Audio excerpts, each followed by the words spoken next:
Mga kababayan, si Pastor, kinuha niya ang ating video, giremix niya at pinutol. Hindi niya tinuloy ang video natin. Ang kanyang kinuha lamang yung tinatawag na porsyon na binasa ko ang debosyon ng Antonio de Padua na nakasabi doon, sinamba. Pakinggan natin mga kababayan at ating i-debunk ang kanyang mga sinasabi. Umaamin na ang Catholic Faith Defender na ang simbahang Romano-Katoliko ay sumasamba sa rebulto. Pakinggan natin ang kanyang pahayag. Mayong adlaw kanatong tanan mga viewers, mga listeners, lahat tay ipaklaro ato ang tagaan ug tubag. Kini nga nobina ni San Antonio de Padua nga ginagamit sa mga dili Katoliko nga dinhi sa page 5 ilang basahon nga nag-ingon. Ang ngalan ni San Antonio gibantog sa tibuok nga Santa Iglesia Katolika ug ang iyang larawan gisimba o ginatahod sa dako nga debosyon sa kadaghanan sa kalungsuran ni ining kapupudan. Ang konklusyon nila, so giadmitan sa Katoliko nga nagsimba sila o dili Dios ining larawan ni San Antonio de Padua. Ano naman ni So yun mga kababayan, pinutol talaga niya. Kasi yung binasa natin, yun ang ginamit sa mga protestante katulad niya na tayo daw ay inadmita o inadmitin natin na sumamba nga tayo sa mga imahe dahil nakasulat doon.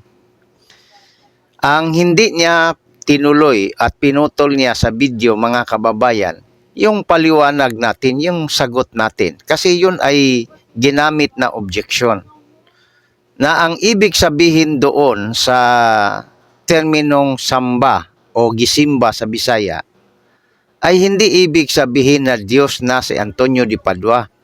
Dahil si Antonio de Padua, santos lang yan, hindi yan Diyos.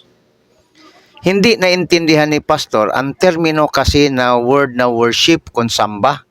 Sa kanila kasi, pag sabing samba, kinilala mo na nga Diyos. Ngayon, Pastor, may ibibigay ako sa iyo na halimbawa. Dito sa tinatawag na Daniel 2:47, sinamba ni Haring Nabucodonosor si Daniel. Ang ibig bang sabihin, ginawa niyang Diyos si Daniel?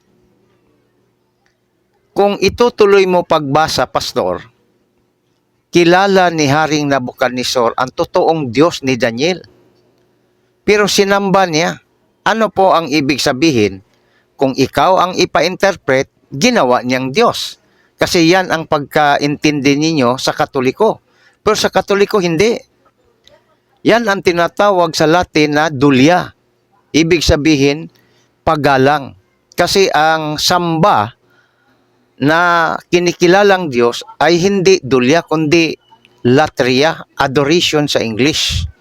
Kaya hindi mo naintindihan at hindi mo pinatuloy pakinggan at pinakita, pinarinig sa madla ang video na sagot ko.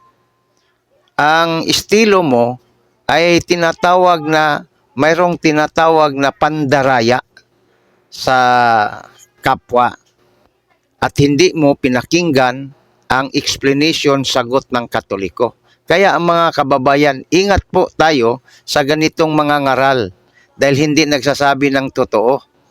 So mga kababayan, ito po ang ating reaksyon sa video na kinuha ni Pastor, pero hindi niya pinarinig, pinutol niya ang sagot natin doon sa debosyon ni Antonio de Padua na tinatawag na nobena.